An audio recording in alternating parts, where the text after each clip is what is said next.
এবছরই উদ্বোধন হয়েছে জগন্নাথ ধাম দীঘা। যদিও ধাম নিয়ে চলছে তর্ক। অনেকে বলছেন এটা হওয়া উচিত মন্দির, দীঘা জগন্নাথ মন্দির, আবার অনেকে বলছেন ধাম ঠিক আছে।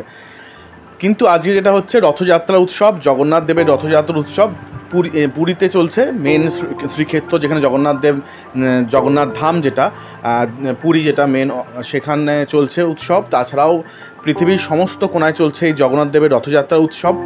আর দীঘাতেও চলছে রথযাত্রা উৎসব। আর দীঘাতে কিন্তু এই বছর প্রথম এই দেখছেন রথযাত্রার যে রথের যে ডিজাইন বা রথগুলি তৈরি করা আছে, ভালোভাবে দেখুন, খুব সুন্দরভাবে স্পষ্টভাবে দেখানো হয়েছে। ভালো লাগলে like, comment, subscribe and share করতে ভুলবেন না।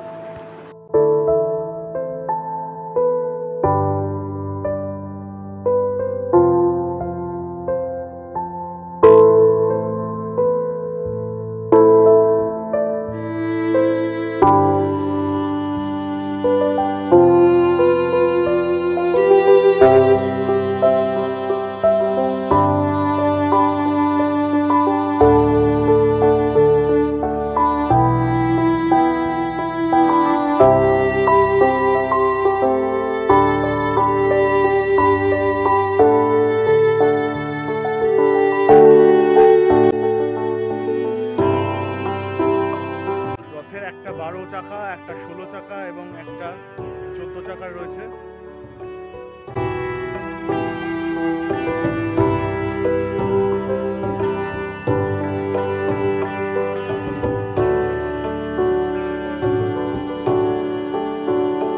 অন্য জায়গায় হয়তো এত কাছ থেকে এত নিখুঁতভাবে সুন্দরভাবে আপনি ডিজাইনগুলো দেখতে পাবেন না।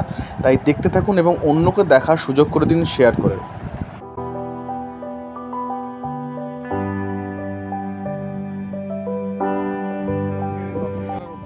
রথে উপবিষ্ট অন্যান্য দেবদেবীরাও রয়েছেন, দেখতে পাচ্ছেন মূর্তি। অনেকে বলেন এনারা হচ্ছেন রথের রক্ষাকর্তা বা রক্ষাকর্ত্রী। এনারা জগন্নাথ দেব, মাতা সুভদ্রা এবং বলভদ্র দেবকে রক্ষা করেন বা রথকে রক্ষা করেন। নানান দেবদেবী আছেন, সেগুলো আপনারা দেখতে পাচ্ছেন। এই মূর্তিগুলো সম্পর্কে যদি কারো কাছে তথ্য থাকে তাহলে আমাকে অবশ্যই জানাবেন।